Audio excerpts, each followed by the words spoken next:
Hi guys, welcome to the third lecture of history chapter Work, Life and Leisure.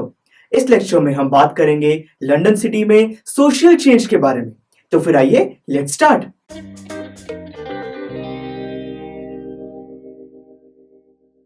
Focus, industrialisation की वजह से जब London city develop कर रहा था तो वहां पर फैमिली की जो शेप है अब वो चेंज होने लगी थी। वहां पर जो फैमिली मेंबर्स हैं उनके बीच में जो बॉन्डिंग थी अब वो बिल्कुल लूज होने लगी थी। इसका रीजन था कि 18th और 19th सेंचुरी में फैक्ट्रीज में मेन के साथ साथ विमेन को भी एम्प्लॉय किया गया था, जिसकी वजह से फैमिली मेंबर्स को आपस में टाइम स्पेंड करने को बिल्कुल नहीं मिलता था। और इसका रिजल्ट क्या हुआ कि उनके बीच में टेंशन्स इंक्रीज हो गई और डाइवोर्स केसेस बहुत ज्यादा कॉमन होने लगे।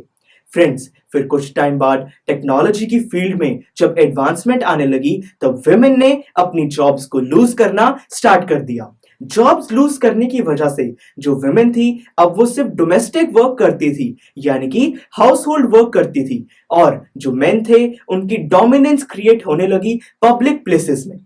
टीचर, क्या उस टाइम लोगों को इक्वल पॉलिटिकल राइट्स दिए जाते थे?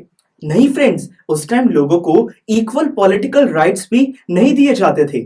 मैं आपको बताता हूं कि एक मूवमेंट हुई थी, चार्टिज्म मूवमेंट, जिसके अंदर मेन ने अपने वोटिंग राइट्स के लिए डिमांड रखी थी।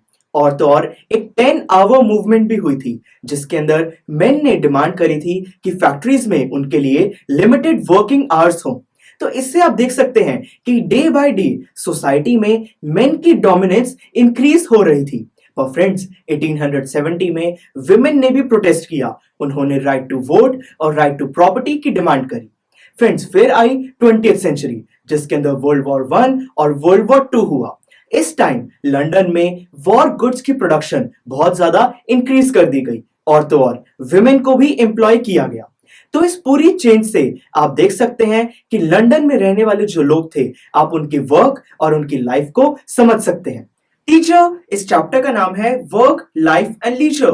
हमने वर्क और लाइफ के बारे में तो पढ़ लिया, अब लीजर का क्या मतलब होता है? दोस्तों, लीजर का मतलब है फ्री टाइम, वो टाइम जिसमें हम आराम करते हैं, वो टाइम जिसमें हम इनकम के लिए कोई काम नहीं करते, उस टाइम को हम लीजर कहते हैं। तो लंदन में लोग संडेज और पब्लिक हॉलिडेज पे अपना ये फ्री टाइम अलग अलग तरीके से स्पेंड करते थे। कुछ लोग बीचेस पर जाते थे, वहां पर सन बाथ या गेम्स खेलते थे। कुछ लोग ऐसे पब्लिक हाउसेस में जाते थे जहां पे वो ड्रिंक कर सकें, आज हम उनको पब कहते हैं। कुछ लोग अपने घर पे डिनर पार्टीज ऑर्गेनाइज करते थे। कुछ लोग आर्ट गैलरीज, म्यूजियम्स या सिनेमा जाते थे। तो आप देख सकते हैं कि अलग अलग लोग अपना फ्री टाइम अलग अलग तरीके से स्पेंड करते थे। तो guys, this was all about this lecture. Next lecture में हमारा टॉपिक होगा politics in the city. Please like, share and subscribe to PU Stack. To go to the next lecture, just click here. Thank you for your time and don't forget to visit our website, that is pustack.com.